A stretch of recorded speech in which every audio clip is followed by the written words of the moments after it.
Welcome back to another exciting episode of Attack on Production. Today, I, Bancroft, will be doing a Yamcha deck profile for you. Today was supposed to be my AOD deck profile, but me and Fluff were kind of doing some testing yesterday with his new... I don't know if he wants to reveal it yet or not. Sure, why not? His new Zamasu. And I was kind of throwing this together, and we were like, holy crap, this is actually a really good deck.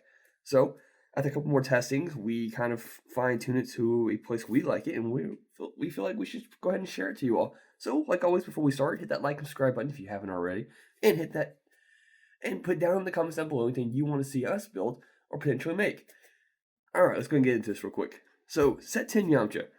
When this card attacks, look up to 2 cards from the top of your deck, add up to 1 red card among them to your hand, then place the remaining cards in your drop area, and this card gains 5,000 power for duration of the turn.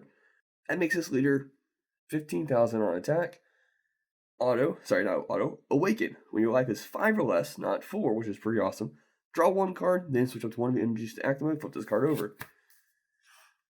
The exact same first auto is on the top side of here, so when you swing, top 2 cards, choose 1 red, 5,000 power for turn, making him a 20,000 attacker. Auto, if you have a red Unison in play, when your opponent takes damage from non-keyword skills on your battle... Auto, if you have a red Unison card in play, when your opponent takes damage from a non-keyword skills on your battle cards or Unisons, deal 1 damage to your opponent, then negate the skill for the game. I do have a few cards that actually work with this second auto's effect, but that's not the focus actually, and you'll see why. So starting out, we first play for the Searcher Mize. Pretty much when this card is played, look up to 5 cards on top of your deck, add up to 1 Earthling card with energy cost 4 or less among them to your hand, and then shuffle your deck. Pretty awesome. We play 4 of the Intensifying Power Trunks. Pretty much you swing, take a life, gains 10,000 in crit. Pretty amazing turn 1 play. We play 3 of the Saiyan Kabas. When this card attacks, you may choose 1 card in your life, add it to your hand. This card gains 10,000 power and double strike. So you see already it's a lot of pressure early on. So potentially, depending on how the turn operation works, if I go first, I'm going to play mine to kind of hopefully search for Intensifying Power Trunks or another Earthling. Then my turn 2, hopefully I have a Kaba. Play the Kaba, so that way I'm swinging with a crit. I'm swinging with a double strike. I'm taking lives both time I do this. Hopefully my opponent's already hit me 1 time. That way I can go ahead and awaken on the same turn. So, for the Intensifying Power Trunks attacks, we play 3 Champas. So, it's already 15,000 crit if I take a life. Why not make it a double strike on top of that? And for the Kabas, we play 2 of the crit freezes. Just combo of it, gains crit. So, it's already double strike 15,000. Why not make it crit as well? So, those are pretty awesome. And those cards allow me to play Bardock. Because Bardock, if your leader card is red, when your opponent's life is added to their hand or placed in the drop area by a skill. So, normal attacks don't work, but because of double strike and crit, they do. Because those are skills that are added at different effects. So instead of the crit going to the card going to their hand, it goes to the drop. So boom, he plays. Or the extra card they take because the double strike triggers as well. So he played 2 Bardock. And then once he's on the board, he has double strike. Auto once per turn, when your opponent activates a counter skill, switch this card to active mode. So if this card swings first, is the idea. Because you swing this card first, if they go ahead and negate it, then you restand it. If they don't negate it, and you start swinging some other stuff, hopefully maybe the more crit stuff, your opponent's more likely to negate those, which restands my double strike, then you swing at him again. Pretty awesome. Also, if all this works out on your turn 2, you get free play your Mercenary Tau, because if your leader card is red and you have 3 or more non-token battle cards in play this card from your hand and it gains crit. So you have the Kaba, you have the Trunks, you have the Bardock, now you have the Mercenary Tau. Alright, so now that's kind of the aggro part of the deck. So something to help out with the aggro part. We play 4 of the super combo bombas. So, if your leader card is red, and you and your opponent have a total of 8 or less life when this card is using this combo, draw 1 card. Then, if it's your turn, choose up to one red Earth only with energy cost 1 in your hand and play it. Now, if everything works out right and how our testing was, I was able to get fluffed down to 4 life by turn 2. That being said, hopefully with me critting myself enough, or not critting, but using my card's effect to take a life, and taking that first hit or 2 from my opponent will allow me to play this on turn 2. And the targets for this card is the 1-drop Mon, which you've already seen. It allows me to search cards. The 1-drop Intensifying Power Trunks. We also have Fortune Teller. Wow, I can't talk. Baba. When you play this card, choose up to 1 Earthling card in your leader area or battle area. It gets plus 5,000 power for a duration of turn. Auto. When you combo this card in the battle area, draw 1 card, then choose up to 1 of your opponent's battle cards. It gets minus 5,000 power for a duration of turn. Now, depending on when I get to pull this off, hopefully I'm swinging with my Intensifying Power Trunks, or I'm swinging with my leader, because then I'll just use Baba to boost that said card I'm swinging with. Now, we also play 3 Plars, mainly because if it's your turn, when this card is used in a combo with a red Yamcha card, it gets plus 5,000 power for duration of turn, for battle. This is pretty much a pseudo super combo for any Yamcha card I have in this deck. Yes, I'm aware you've only seen the one so far. We're getting there. So,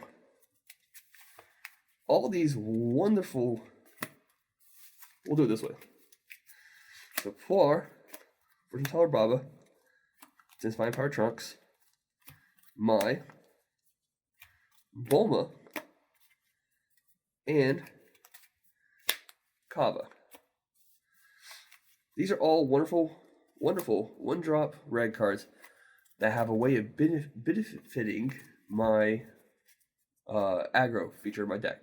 So, I can cycle these back from my drop to my field with my Android 17 Rebel reinforcements. Counter attack, negate the attack, play this card, then choose up to 1 red battle card with energy cost of 1 in your drop area and play it. I know we didn't go over this, but the Bulma has an activate mean once a turn. Choose 1 of your mono red battle cards or unisons and gets 5,000 power for turn. So, ideally, if it's my opponent's turn and I know they're pushing on, obviously it's my opponent's turn because I'm using a counter attack, but if they are an aggro based deck, my go-to target is Baba because it boosts my leader by 5,000 power. It's kind of like a Sensu Bean almost. I negate, then boost my leader by 5,000. My opponent then has to focus more on comboing. A lot of times they may just pass. If they don't, that's fine. They just have to waste cards, and then I have to either take it or waste cards. And typically on my turn 3 plays, I still have 5 life, so it works out. Now, if I choose Bulma though, I turn on my turn, combo her to play another one of the Earthlings that we had already mentioned as well. So, that is that. Now, cards that benefit my leader's second auto. We play only 2 with 100% Yamcha because it is searchable with the Mai, the leader's attacks, and whatnot. This next card isn't actually searchable with Mai, but we do play 2 Miraculous Combat Ultimate Gohans. In our testing, before I put this card in our deck, we learned that because of the amount this deck can push on turn 2, my hand gets pretty low. So why not take advantage of that and bring Gohan to the field? So, Gohan, if you have only 3 or less cards besides this card in your hand, reduce energy cost of this card in your hand or battle area by 4.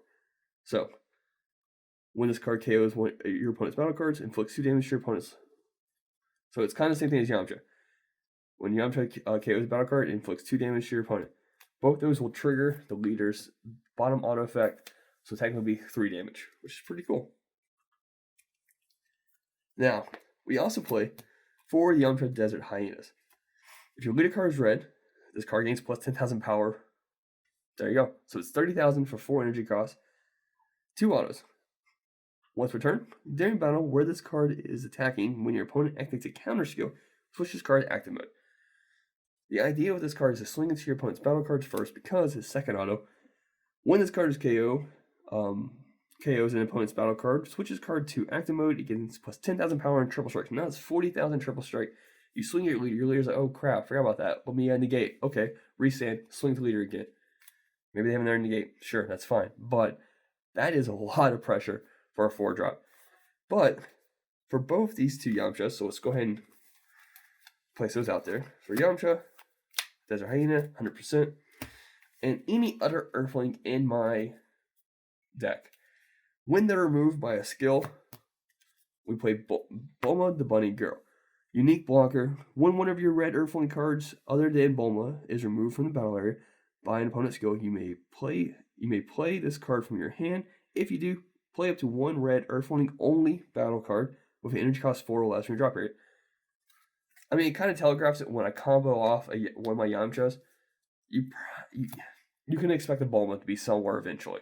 I mean, that's just the strategy. The problem is, you got a crit card on the field. You have, if I play him for 2 energy, you got him on the field to worry about.